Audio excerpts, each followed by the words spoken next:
Elsa was a little surprised. She hadn't expected Harold to actually have some real connections in Orris Hill. Compared to Charlie, he seemed so much more capable. It seemed like getting to know Orris Hill through him would make things a lot easier for her. The man in black respectfully led everyone to the door of the diamond box. Then he took out a clipboard, handed it directly to Charlie, and said softly, "Sir, could you please sign for the room?" This diamond box was reserved specifically for Charlie, and he needed to sign to confirm it. Charlie smiled and took the pen and paper. He was just about to write his name when Harold's voice cut in. "Hey! Put the pen down!"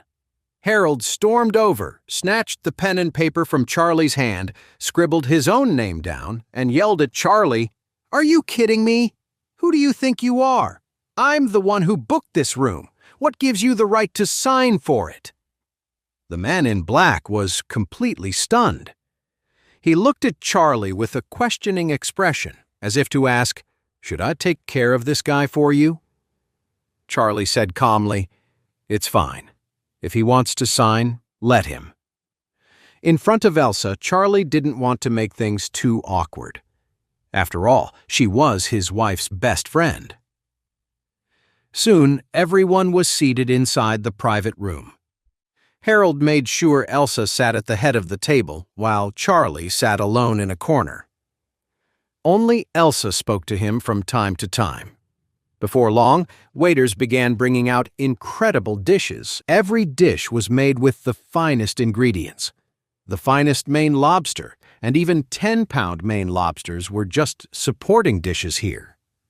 Elsa was no stranger to luxury, but even she was shocked by how extravagant this meal was. "Harold, how much did this meal set you back?" Harold said triumphantly, "My budget for this was $300,000. Gerald said in surprise, "This is way more than $300,000. Harold was secretly alarmed and suddenly felt like something wasn't right. Thinking back on how the man in the black suit had acted, could it be that Orvel had given him some kind of special treatment? But that was impossible. He'd never even met the guy. Elsa's beautiful eyes sparkled. She glanced at Harold and said, "Harold, thank you." When Harold heard Elsa's words, he smiled and said, "It's nothing, really. This is how it should be."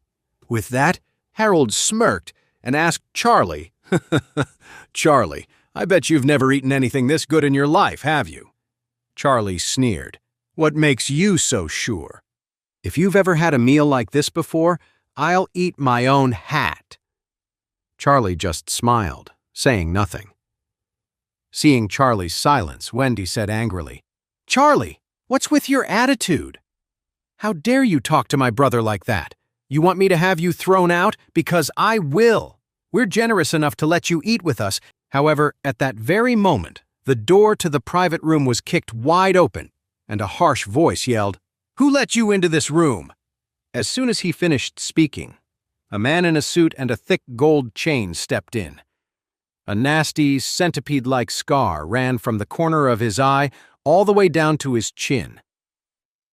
This man held a bill in one hand and a wooden club in the other, his face fierce and menacing. Everyone was stunned and panicked. What was going on? The leader was a man named Blake, Orvel's right-hand man. He'd made his name fighting alongside Orvel back in the day and was a well-known figure in Orris Hill. This time, Orvel had told him that the extremely important Mr. Charlie would be using the diamond box at the mansion, and that he needed to make sure everything was arranged perfectly. But he never thought that when he was checking on the rooms, he would discover that the diamond box was signed for by Harold Wilson. He was furious, but also terrified. He was raging that this damn Harold had taken over the room he had prepared for a very important guest. He was terrified. The real guests were on their way, and there was only one banquet table set up in the diamond box. If his guest of honor arrived and saw this, what was he supposed to do? At that moment, Harold stood up and demanded, "What do you think you're doing? I reserved this room. Why are you busting in here making trouble?" Blake pointed a finger at Harold. "Are you Harold Wilson?" Harold nodded proudly. "I am," Blake said coldly. "Bring him to me." Hearing this, two huge, muscular guys grabbed Harold and dragged him forward. "What are you doing? Get your hands off me!" Blake's cold eyes stared down at Harold, his glare as sharp and chilling as a knife. The sign-in sheet was thrown right at Harold's head. Blake snarled, "Who gave you permission to use this room?" Harold, trying to act calm, said, "There must be some misunderstanding. I booked the gold box in advance, and I paid the $300,000 deposit." Gerald chimed in, "Yeah, what's your problem? Harold booked this room. Don't you guys have any rules? The gold box. This is the diamond box. It's for our most distinguished guests." As soon as he said that, everyone froze. The diamond box? It turned out they weren't in the gold box at all. Gerald broke out in a cold sweat. The diamond box was for people so far above him he wasn't even qualified to set foot inside, let alone use it. Wendy quickly said, "Brother, you know Mr. Hudson, right? Hurry up and explain to them." Harold, terrified, shrieked, "Shut up! What are you talking about? Someone like me would never know Mr. Hudson." "But you just said," Wendy started. Elsa watched the siblings argue, finally realizing that everything Harold had said before was just bragging. She felt a wave of disappointment. Blake sneered, "You dare to drop Mr. Hudson's name? You guys have some nerve." He stood up and barked an order to his men. "Hold this man's hand down. I'm going to teach him a lesson." Harold was immediately pinned, unable to move. My hand is broken," Harold screamed, sweat pouring down his face. Seeing this, Gerald and Wendy turned pale with fear. Harold, who had been so full of himself just a moment ago, had been taken down in an instant. How could they not be terrified? Elsa was scared too, shaking all over. She hid behind Charlie and whispered in horror, "What are we going to do?" Charlie patted her on the shoulder and said calmly, "Don't be afraid. I'm here. No one will touch you." Elsa glanced at Charlie, grateful. Even though she knew he couldn't possibly solve a problem like this, his words still made her feel a little bit safer. Blake turned his head and looked at Gerald. "And you're the one who said I don't have any rules, right?" Gerald was so scared that he started shaking. "Blake," he stammered, "I'm with the White family." "The White family?" Blake grinned. "Who cares about the White family? Mr. Hudson himself just taught some from the White family a lesson yesterday, and you have the nerve to use their name in his place?" "What?" Gerald was suddenly terrified. He thought his brother had been attacked by some gangster, but he never expected that it was actually Orvel who beat him. Wendy screamed in horror. Gerald was her fiancé, her only ticket into the White family. If something happened to him, her life would be ruined. "An ambulance! Someone call an ambulance!" Wendy yelled, panicking. She shakily pulled out her phone, but she was too scared to even dial, so she just kept screaming.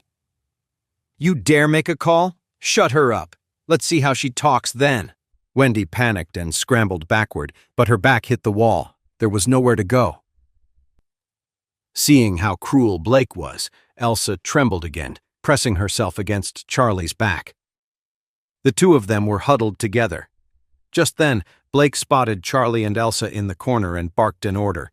"And those two, they dared to take over the diamond box I had set aside for my special guests. They're just as guilty." "Who the you think you are?" he snarled. Charlie said calmly, "I'm someone you can't afford to cross." Charlie shook his head and dialed Orvel's number. "Mr. Hudson, I'm in the diamond box right now. Get down here immediately." After he said that, Charlie hung up and looked at Blake coldly. Elsa's face was pale. Harold had just bragged about knowing Mr. Hudson, and look how horribly that turned out. Now Charlie was saying such disrespectful things right to Blake's face. He was going to get himself. Blake sneered. "You dare disrespect Mr. Hudson in front of me? You must have a... or you're just plain As soon as he finished speaking, Blake waved his hand to his men and said viciously, "Take him out for me." Suddenly, a voice boomed from outside the room. "Blake, are you trying to get yourself... You dare to touch Mr. Charlie?" Blake froze, looking like he'd been struck by lightning. To know more, listen to the audio series Heir in Hiding, only on the Pocket FM app.